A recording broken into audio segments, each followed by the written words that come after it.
టాలీవుడ్ ప్రేక్షకులకు producer Nagavamsi statements అంటే ఒక రేంజ్ క్రేజ్ ఉంటుంది. ఆయన ఒక సినిమా గురించి ధీమాగా మాట్లాడారు అంటే అందులో మ్యాటర్ ఉన్నట్టే.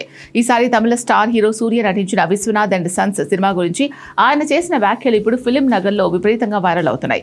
వైవిధ్యమైన పాత్రలతో మన తెలుగు ప్రేక్షకుల గుండెల్లో ప్రత్యేక స్థానం సంపాదించుకున్న కోలీవుడ్ స్టార్ సూర్య ప్రేమలు సినిమాతో కుర్రకారు మనసు దోచుకున్న క్రేజీ బ్యూటీ మమితా బైజో, తొలి ప్రేమ, ధనుష్తో సార్ వంటి బ్లాక్ బస్టర్ హిట్స్ అందించిన వెంకీ అట్లూరే, వీళ్ళందరి కాంబినేషన్ లో వస్తున్న ఈ చిత్రాన్ని ఒక క్లీన్ ఫ్యామిలీ ఎంటర్టైనర్ గా తెరకెక్కించారు. ఈ సినిమా ప్రీ రిలీజ్ ఈవెంట్ చాలా అట్టహాసంగా జరిగింది. ఈ కార్యక్రమంలో మాట్లాడిన ప్రొడ్యూసర్ నాగవంశీ ఒక ఆసక్తికరమైన విషయాన్ని బయటపెట్టారు.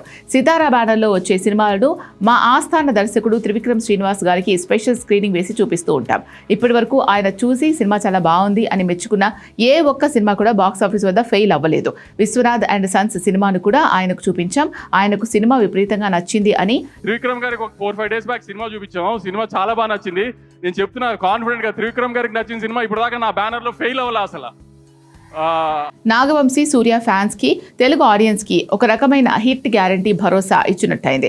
మాటల మాంత్రికుడు త్రివిక్రమ్ కు ఒక ఫ్యామిలీ సినిమా నచ్చిందంటే అందులో ఖచ్చితంగా మంచి ఎమోషన్స్, కనెక్టింగ్ సీన్స్ ఉంటాయనడంలో సందేహం లేదు. సూర్య మాస్ రోల్స్ మాత్రమే కాదు, ఫ్యామిలీ ఎమోషన్స్ కూడా చాలా బాగా పండిస్తారు. ఈ సినిమాలో ఆయన లుక్, యాక్టింగ్, ప్రెజెన్స్ చాలా కొత్తగా ఉండబోతున్నాయి. మొత్తానికి Suriya craze, Venky Atluri taking, Nagavamsi confidence, దానికి తోడు త్రివిక్రమ్ గారి జడ్జిమెంట్, ఇవన్నీ చూస్తుంటే Viswanath and sons box office వద్ద మంచి విజయం సాధించరాగానే కనిపిస్తోంది. నాగవంశీ చెప్పిన త్రివిక్రమ్ సెంటిమెంట్ ఎంతవరకు నిజమవుతుందో, సూర్య తెలుగు ప్రేక్షకులను ఏ రేంజ్ లో మెప్పిస్తారో తెలియాలంటే ఈ 14వ తేదీ వరకు ఆగాల్సిందే.